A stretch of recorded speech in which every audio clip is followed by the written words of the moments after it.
Ce qu'on appelle projet d'accueil individualisé, ou le PAI, c'est ce qui permet d'organiser l'accueil en collectivité des élèves souffrant de maladies chroniques, dont l'asthme, qui est la maladie chronique la plus fréquente de l'enfant.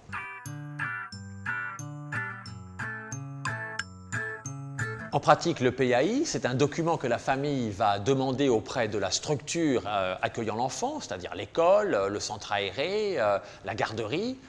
qu'elle va remplir dans sa partie administrative, qu'elle va amener auprès de son médecin traitant, lequel va le compléter dans la partie médicale, et qu'elle va redonner à la structure prenant en charge l'enfant, accompagnée de l'ordonnance et des médicaments nécessaires.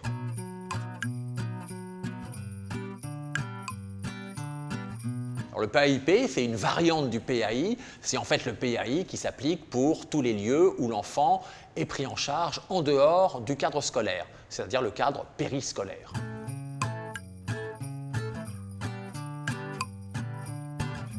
Alors, dans le PAI de l'élève asthmatique, il y a un petit volet qui concerne les mesures environnementales, et puis il y a surtout la prise en charge des événements qui peuvent survenir à l'école, c'est-à-dire la crise d'asthme. Il y a un petit descriptif de la symptomatologie de la crise en fonction de sa gravité et surtout de ce qu'il faut faire, c'est-à-dire des traitements administrés, par quels moyens les administrer, combien de doses administrer et surtout quels sont les éléments de surveillance qui nécessitent, en fonction de l'évolution sous traitement, d'appeler rapidement la famille, voire un service d'urgence.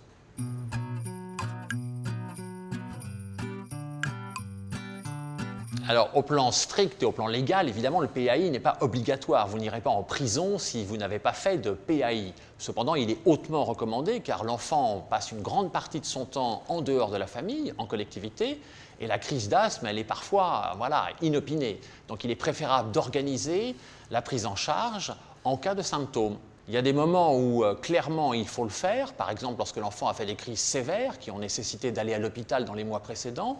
ou lorsqu'il y a systématiquement durant l'hiver ou surtout au printemps chez les enfants allergiques des événements qui peuvent survenir.